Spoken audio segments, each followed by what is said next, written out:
তো আমরা এখানে দেখতে পাচ্ছেন কিছু জারবাতি কানেকশন করা রয়েছে এবং এগুলা খুব সুন্দরভাবে অন অফ হচ্ছে, অর্থাৎ ডেকোরেশন ল্যাম্পের মতো করতেছে। তো এখন এটা আমরা বিভিন্ন সার্কিট দ্বারা অন অফ করতে পারি। এর আগে আমি কিছু ভিডিও শেয়ার করছিলাম, সেখান থেকে হয়তো দেখেছেন। তো ভিউয়ার্স, এটা আমরা এখন যেটা কানেকশন করেছি যেটা দিয়ে, এটা আমরা চাইলে দেখেন কম বেশি করে নিতে পারবো। দেখেন এখন কিন্তু খুব কম হয়েছে, চাইলে আরও কমিয়ে নেওয়া যাবে। এখন দেখেন আরও কম হবে, অর্থাৎ খুব অল্পভাবে অন অফ হবে। তো আবার এটা কিন্তু আরও ফাস্টও করে নিতে পারবো দেখেন।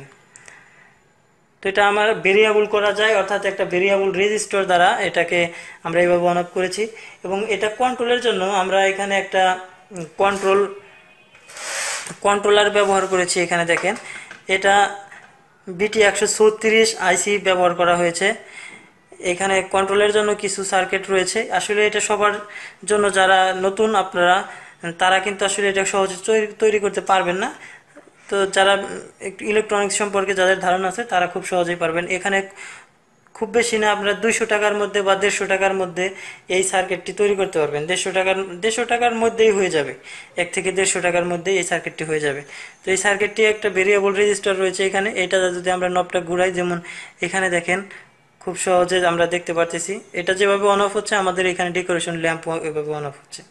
তো এটা চাইলে ফাস্ট করা যায়, এখানে দেখেন ফাস্ট হয়েছে। তো এখানে আমরা দেখেন এই যে চারটি লাইন ব্যবহার করেছি। চারটির জন্য এখানে দেখেন 4টি BT136 ব্যবহার করা হয়েছে। এবং এই সার্কিটটি সচল করার জন্য আমাদের একটা ফেজ নিউট্রাল ব্যবহার করেছি আমরা এখানে এসি লাইন দেওয়ার জন্য একটা ফেজ এবং নিউট্রাল ব্যবহার করেছি। তো নিউট্রাল ব্যবহার যখন করেছি তখন এটা এখানে ট্রান্সফরমার দিয়ে ভোল্টেজ ডাউন করে এই সার্কিটটিকে সচল করার জন্য দেওয়া হয়েছে। এবং এটার কাজ হচ্ছে, যখন আমাদের ফেজ তারটা যদি আমাদের এইটাতে লাগে, তাহলে এইটার একটা পাশ এই নিউট্রাল এখানে দেওয়া আছে, বাতিটি জ্বলে উঠবে।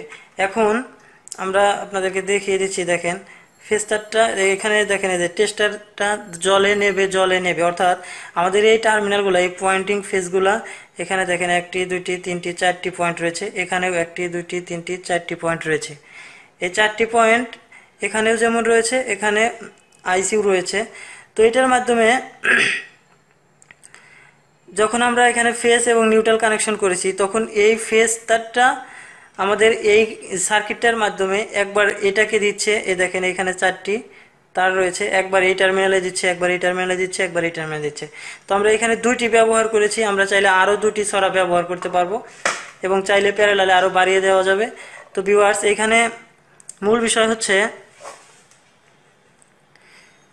বিষয় হচ্ছে যে ফেজ তারটা আমরা যখন এই তারটাকে ফেজ দেব, তখন এই ছড়াটা জ্বলবে, অন্য ছড়াটা কিন্তু অফ থাকবে, কারণ অন্য টার্মিনালে তখন বিদ্যুৎ যাবে না। প্রথমত আমরা যদি এইটাতে দেই তাহলে এইটা জ্বলবে, এগুলা বন্ধ থাকবে। তারপরে সিরিয়ালে এইটাতে যাবে, এটা তখন বন্ধ থাকবে, এ দুইটাও বন্ধ থাকবে। তারপরেরটা এটা জ্বলবে, তখন এ দুইটা বন্ধ থাকবে এবং 4 নাম্বারটাও বন্ধ থাকবে। তারপরে 4 নাম্বারটা যখন জ্বলবে তখন এর পাশে 3টাই বন্ধ থাকবে। এই জন্যই কিন্তু মনে হচ্ছে যে লাইটগুলা একবার জ্বলছে একবার নিভছে, একবার জ্বলছে একবার নিভছে।